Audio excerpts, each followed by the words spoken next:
এতক্ষণ আমরা যা যা আলোচনা করলাম, তোমরা কতটা জানলে, কতটা বুঝলে, তোমাদের কাছ থেকে আমি কিছু জানবো। সুপ্রকাশ, তুমি কি জানো রাজা রামমোহন রায় ভারতবর্ষে কেন ইংরেজি ভাষার মাধ্যমে পাশ্চাত্য জ্ঞান, বিজ্ঞান, চিকিৎসা বিজ্ঞান শিক্ষার চেষ্টা করেছিলেন? স্যার, রাজা রামমোহন রায় উপলব্ধি করেছিলেন যে ভারতীয়দের পাশ্চাত্য শিক্ষায় শিক্ষিত করতে না পারলে ভারতীয়দের মধ্যে সামাজিক ও ধর্মীয় কুসংস্কারগুলি দূর করা যাবে না। একদম সঠিক উত্তর দিয়েছো। নন্দিনী, তুমি বলতে পারবে কত খ্রিস্টাব্দে কোন গভর্নর জেনারেল আইন করে সতীদাহ প্রথা বন্ধ করেন? স্যার, 1829 খ্রিস্টাব্দে তৎকালীন ভারতবর্ষের ইংরেজ governor general Lord William Bentinck 17 নম্বর রেগুলেশন আইন পাশ করে সতীদাহ প্রথা সারা ভারতবর্ষ থেকে বন্ধ করেন। ঠিকই বলেছ। তুমি কি জানো সুপ্রকাশ, কত খ্রিস্টাব্দে কি উদ্দেশ্যে রাজা রামমোহন রায় ব্রাহ্ম সমাজ প্রতিষ্ঠা করেছিলেন? হ্যাঁ স্যার, 1830 খ্রিস্টাব্দে রাজা রামমোহন রায় একেশ্বরবাদ প্রচারের জন্য ব্রাহ্ম সমাজ প্রতিষ্ঠা করেছিলেন। সঠিকই বলেছ সুপ্রকাশ। নন্দিনী, তুমি জানো রাজা রামমোহন রায়ের সম্পাদনায় বাংলা ও ফরাসি ভাষায় যে দুটি সংবাদপত্র প্রকাশিত হতো সেগুলো কি কি?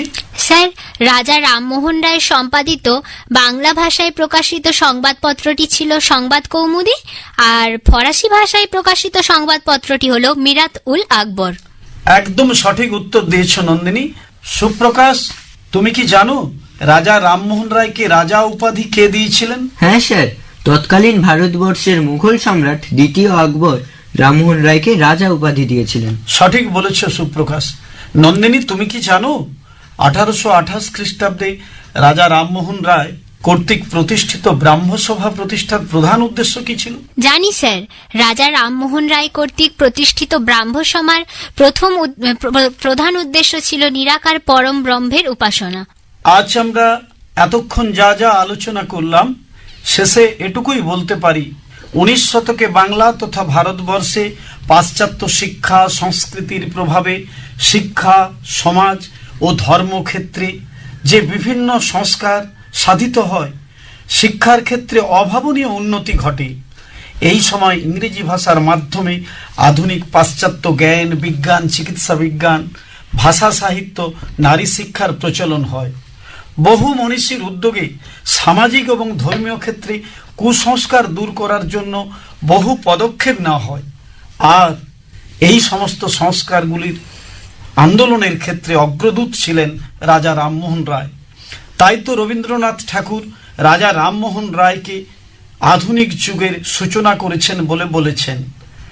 এই যে সাংস্কৃতিক ক্ষেত্রে বিরাট বিপ্লব ঘটে গিয়েছিল, তা সাধারণভাবে 19 শতকের বাংলা তথা ভারতের নবজাগরণ নামে পরিচিত। আজ তাহলে আমরা এই পর্যন্ত আলোচনা করলাম। আজ যা আলোচনা করলাম তোমরা বাড়িতে ভালো করে পড়বে। পরবর্তী অংশ পরের দিন আমরা আলোচনা করব। তোমরা ভালো থেকো। তোমাদের জন্য অনেক অনেক শুভকামনা আর কল্যাণ প্রার্থনা। আপনিও ভালো থাকবেন স্যার। এতক্ষণ বিদ্যার্থীদের জন্য আসরে 10ম শ্রেণীর ইতিহাস বিষয়ে পাঠদান। আজকের পাঠ ছিল 19 শতকের সংস্কার তথা নবজাগরণ ও রাজা রামমোহন রায়ের অবদান। ছিলাম আমি মানস কুমার দাস, শিক্ষক, Panskura Bradley Bird high school ও 2 ছাত্রছাত্রী। আমি সুপ্রকাশ ওঝা। আমি নন্দিনী মণ্ডল। বিদ্যার্থীদের জন্য অনুষ্ঠানটি এই পর্যন্তই।